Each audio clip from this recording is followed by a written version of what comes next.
Please welcome to the stage David Vélez, founder and CEO, Nubank, and Erik Schatzker, editorial director, Bloomberg New Economy.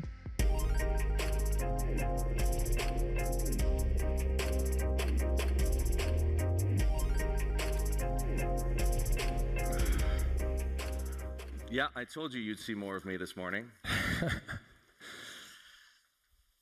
This is David Vélez. David, it's great to have you here. Thank you, Erik, for the invite.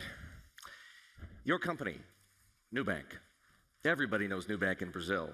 But for those who aren't familiar with it, I need to tell you a little bit about this company. It's the largest fintech in Latin America with a market capitalization of $70 billion, bigger than the biggest traditional banks in this region, not far behind Mercado Libre, the e-commerce and payments giant, and also not far behind Petrobras, right, the traditional energy giant. Your stock has had a remarkable run. It's up 75% since the beginning of 2024, and it's up some 250% in the past 2 years. Will 2025 be the year that Nubank becomes the most valuable company in Latin America? Well, if there's something you know about Brazil and Latin America is that you never know, right? There is so much volatility. We went public end of 21, and the timing was incredibly accurate because 2 weeks after 2022 came in, and stock went down 60, 70% with everybody else. And so it's hard to control. I think everything that we can control inside is our execution. We've been extremely focused since the beginning of the company in 2014.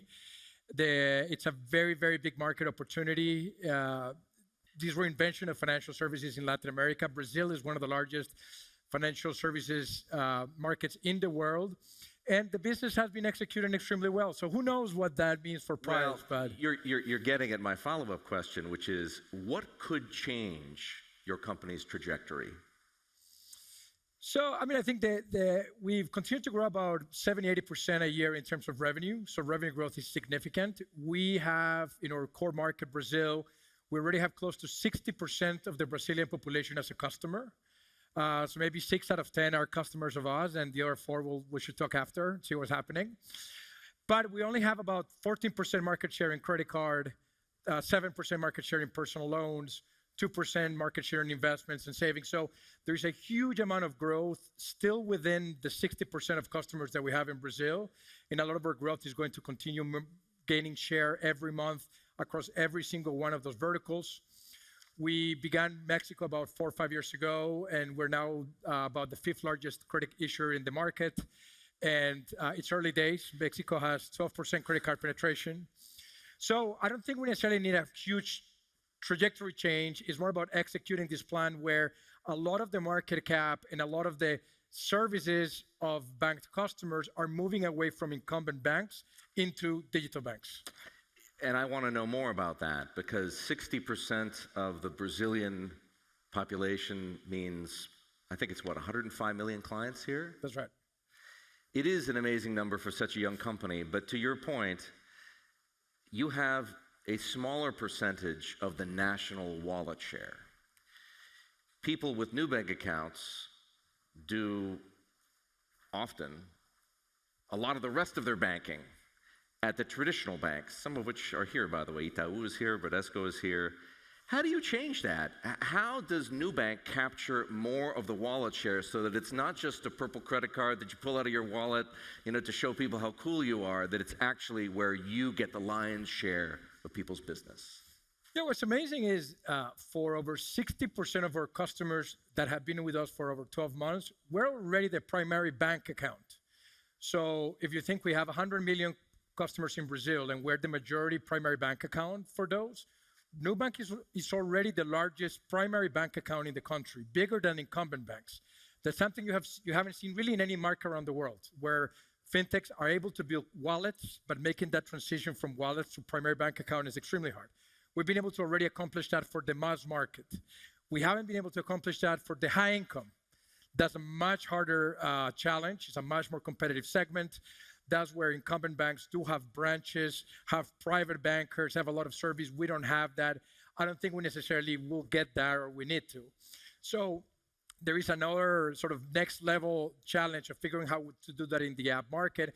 And that's the combination of more investment products. There is a lot that we need to do in the investments product to create already a very good investment proposition. We have to continue increasing the type of products that we have. We launched about 12 months ago what is called in Brazil Consignado, which is a payroll loan backed for government employees. That's the largest profit pool in the country, over 600 billion reais. It's effectively lending backed by the government. We just launched that, and a lot of Brazilian public employees are high income, so that's a way to get high income. Small businesses, we're already the largest, about 4 million small businesses. We're banking with them. So we're already one of the largest providers of services to small business, and a lot of those small businesses are high income. So anyway, it's a much more competitive space to be primary bank account in the high income. I think we're laying out the ground. It's going to be a multi-year challenge, but there are some differentiators to get us there. You mentioned some of this just now. In addition to taking deposits, of course, Nubank offers loans, investments, insurance, credit cards. What am I missing? We offer what we're creating called a marketplace, which is now going beyond financial services. Now you can buy e-commerce in our app. You can reserve a hotel room. You can buy an air ticket. And this is the beginning into launching more verticals outside financial services for the 100 million Brazilians that we have. What other verticals make sense?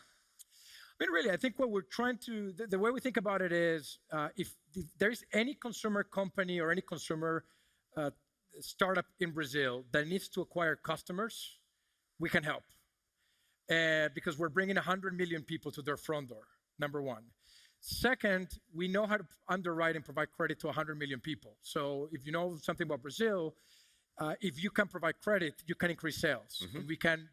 We'll go with Booking, or we can go with any type of provider and offering credit to sell more. And then we can integrate directly with them and save a lot of payment costs. So the sky's the limit, really, in terms of verticals. As long as customers need to consume any type of product across different industries, we can be a gateway into that vertical. Two things you just said bring to mind a question. The portal that you just described a few minutes ago about bringing people together where they can, get hotel rooms and book flights and that kind of thing, and also the importance of being able to acquire customers. It's important, we're here in Brazil, there is some speculation in the local market that you're interested in buying a telecom operator. Is there any validity to that speculation? No, we're not buying telecom operators, but the telecom space is an interesting space. Oh, tell me more. It is an interesting space because, when you look at what are the big verticals in consumer Brazil? Telecom is certainly one of them, right? It's financial services, telecom, healthcare, commerce, education. Those 5 sectors basically run the entire Brazilian economy. And so if you're a healthcare startup trying to acquire customers and paying $100 CAC to Google or Facebook, or you are a telecom company spending $100 to acquire a customer, or you are a education company, there is potentially an opportunity for us to help to be more of a platform that goes beyond just banking products. Synergy. Now, exactly. Would that be, just to understand this a little bit better, is it both sides? You're talking about some kind of a partnership, some kind of an alliance, I assume. Is this one where Nubank needs, or it's actually the other side needs Nubank? Or you both need each other equally? No, I think it's an opportunity to really collaborate. We look at what are the biggest profit pools in the market, or what are the most profitable companies in Brazil today? Surprisingly, it's actually Google and Facebook. That's where when you look at any consumer service, a lot of the value created in that chain is captured by the advertising networks. And so the job of acquiring customers is a very expensive job to be done. And if you get to a level where you have over 60% of the population in a country, where you have the highest net promoter score, you have one of the most valuable brands in the country, we have a lot of trust, and you have a lot of data, then you can use all of those elements to acquire customers on behalf of somebody. And what do we get in return? We are able to bring products and services to our customers, creating a virtuous flywheel, and continuously improve the value proposition that we're giving somebody within our ecosystem. So what might this end up looking like? I mean, we're already there. We already have that marketplace. It's still early. It's still a small percentage of our consumer base buying in there. But hopefully that means 5-6 years from now, a significant diversification away from financial services, more fee revenue, better value proposition, and us being able to work with a number of different partners across the economy. Now that Nubank has built as big a business as it has in Brazil, is Mexico the biggest fintech opportunity for your company in Latin America? Yeah, I think it is. So, Mexico's just past Brazil from a GDP perspective. So actually is the largest economy in Latin America. It's a higher income per capita than Brazil, about 30% higher income per capita. So it's a wealthier economy. But you see 12% credit card penetration. Brazil has 60% credit card penetration. So 88% of the Mexican country is outside, it doesn't get access to credit. You've had about 15 million Mexicans with access to a credit card for about 20 years. That number hasn't changed, which is absolutely insane. You have about 70% of the country unbanked, still putting money under the mattress and saving under the mattress. When you compare Mexico to a Brazil, an economy that has completely digitalized over the past 10 years, you see infrastructure like PIX that digitalized the economy, and you compare to Mexico, it feels like Mexico is still 50 years behind. So it is a really interesting opportunity because on one end, you have a very large market, but on the other end, you still should see 5-10 years of increasing digitalization, which will drive demand for products like ours. I'm also curious about Argentina. As I understand things, there was a point in the past when you looked at Argentina, but decided no. Politics were obviously pretty chaotic for quite a long time in Argentina, and the economy was incredibly unstable. Has President Milei done enough to make you take another look at Argentina? Yes. I mean, we're taking a look at Argentina. I mean, I think it's impossible to ignore what he's doing and the flip turnaround of Argentina is doing. I think it's still early to be able to make a decision yet because we'll see. You probably need to figure out what's happening over the next 12, 24 months. But I think the speed at which the situation in Argentina is changing has impressed absolutely everybody. And it is one of the largest GDP economies in Latin America. It has one of the highest human capital levels in Latin America, some of the best universities, phenomenal people, engineers, and it's an economy that also doesn't really have credit. When you look at Argentinian banks, how do they make money? They're still making money, effectively grabbing money from consumers at zero and buying government bonds. There is no credit market. There is no consumer credit. So it is, in a well-performing economy, you would imagine that entire market needs to exist at some point. And so we're definitely curious to see what's going to happen there. He's the change agent that Argentina needed. We really hope so, yeah. I mean, I think everybody in Latin America is rooting for him to be successful. What about the United States? I ask this question because, as you know all too well, there are still millions of unbanked and underbanked people in the United States. And financial services on a relative basis, certainly relative to what it costs to bank with Nubank, are expensive. And there is no fintech doing in the US everything you're doing here, and certainly nowhere close to Nubank's scale. Would you ever expand into America? Well, I should have said something differently before. The largest GDP Latin country in the world is the US. It's actually not really Mexico. You have the GDP of the 60 million Hispanics is bigger than Mexico and Brazil. So, and it's an underserved population. So from outside, from a distance, it could be an interesting opportunity. Now, you know this better than I do, the amount of regulation that exists in financial services in the US. It's amazing to have seen Brazil leapfrog completely the US over the past 10 years in terms of digital. You're probably still using cash and checks. This thing, a paper where you write, you're probably using that in the US. You don't see that. Unfortunately, I've been able to get away from the checkbook. Okay, good for you. Well, you don't see that in a country like Brazil anymore. So maybe there is an opportunity. I mean, it's half of the world's financial services. But it is daunting to see from the distance the amount of regulation. And when you look at the situation that no fintech in the US has really been able to capture a lot of the market, you could think about that from two perspectives. One, maybe you think it's actually impossible. There is so much regulatory capture by the big banks that there is no shot that fintechs can come in. Maybe the other side of the argument is nobody really has figured out what the right strategy is. So we toy around with the question, but it's something that we are not really ready yet to do. I'm going to turn the point that you made about regulation on its ear and ask you about regulation here. Not every fintech in Brazil is running a sustainable business. Some of those fintechs are going to misjudge or misprice credit risk and blow up as a result. And some might be doing inappropriate things with client data. Could bad behavior by your peers trigger a regulatory crackdown in Brazil?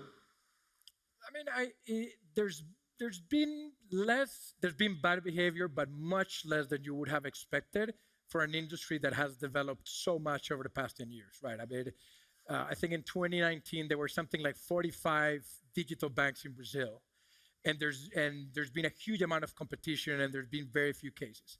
So I would say net, the trend towards more competition that the central bank in Brazil has done has really paid off for society, has been an incredibly successful bet by the regulators. Now, in terms of regulatory crackdown, I don't think there is, because it's already very regulated. We are incredibly regulated. I think this is something that people sometimes don't realize, or we hear things like, well, you benefited from regulatory arbitrage, or it took us 4 years to get a banking license in Brazil. It's one of the only countries in the world where the constitution of the country says foreigners cannot invest in banks. Because we had foreigners investors, we had to go to the president of Brazil to get a presidential decree exception to get a license. The paper was on the desk of the president, Temer, for 6 months, and everything we had to figure out is like who was going to put it in front of him so he could sign it. So, and then we had all the Basel regulation, we have capital controls, we have all the regulation that you can imagine.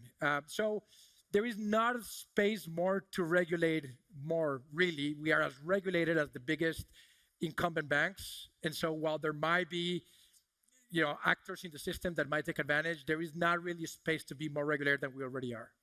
As a $70 billion company, you get a lot of scrutiny. It comes with being big and successful. Analysts have been scrutinizing your NPLs, the non-performing loans, the credits that might not be repaid. Should they be scrutinizing those things? Yeah, absolutely. I mean, I think we are now one of the largest issuers of credit cards in the market. We're growing extremely fast on the credit side. It is the place where I would, if I were an investor of Nubank, that I would be scrutinizing with a lot of detail. The flip side of that, though, is we've built what I think is one of the most sophisticated credit infrastructure in the world. There was an opportunity we had in 2013 when we look at a market that was not differentiating really risk. We had the opportunity to go and grab some of the best talent in the world out of Capital One in the US and mix it with the best talent in Brazil, build credit infrastructure from scratch on the cloud using a huge amount of data. And different from a lot of the US fintech peers, we've seen about 6 different crises in 10 years. The macro we've seen as a startup has been the worst nightmare macro of any entrepreneur. We've seen an 8% GDP contraction in 10 years. We saw a presidential impeachment. We saw corruption scandals. We've saw huge amount. I remember US investors asking us during post-COVID, what is going to happen with you when there is high interest rates and high inflation? And my answer was like, we see that every 2 years. It's like the US fintechs don't see that. Inflation is like this phenomenon they haven't seen. For Brazilian entrepreneurs, inflation is there every day, and the ups and downs is there. So we've grown a lot, but we've battle tested a lot of our credit infrastructure in really adverse conditions. And we've been able to show investors that we know what we're doing on the credit side. One last thing. Give us a glimpse of the future. Technology has been the great enabler for what Nubank is able to offer today. What's going to be possible thanks to technological innovation that isn't possible today? Yeah, so a couple of things. On one end, you could think about banking development in certain phases. Our competitors today in Brazil or Mexico, they have about 100 million customers with 100,000 employees. We have 100 million customers with 6,000 employees. So there you already get a 20x improvement through technology. But when we compare ourselves to some of the DeFi crypto platforms, they have 100 million customers with 30 employees. So there is another 100x gain in terms of operational efficiency. And that also means passing that efficiency to the end customer via lower fees and lower interest rates. So there's huge amount of efficiency gain going forward in using more systems, smart contracts, crypto, AI on efficiency side. That's one side of the coin. The other one is we think smartphone started to solve one part of financial services, which was access. Smartphones put a bank in every single person's pocket. But people still don't really know how to use the bank, right? Even if you have a bank in your pocket, you don't know how to invest your money. You don't know what's the best tax-efficient fund to invest your life savings. You don't necessarily have negotiating leverage or knowledge to make different banks compete for the lowest interest rates. We think AI will put a banker and a bank in everybody's pocket, and so that will be the next phase of inclusion. That will be actually financial advice for every single person. And when you look at the access of that financial advice, is very unequally distributed today. The top 1% has access to the best products. The bottom of the pyramid has effectively no access. So we are excited to see the improvement in advice as well as the operating efficiency playing out over the next 10 years. David, thank you so much. Ladies and gentlemen, please join me in thanking David Vélez. Thank you. Thank you.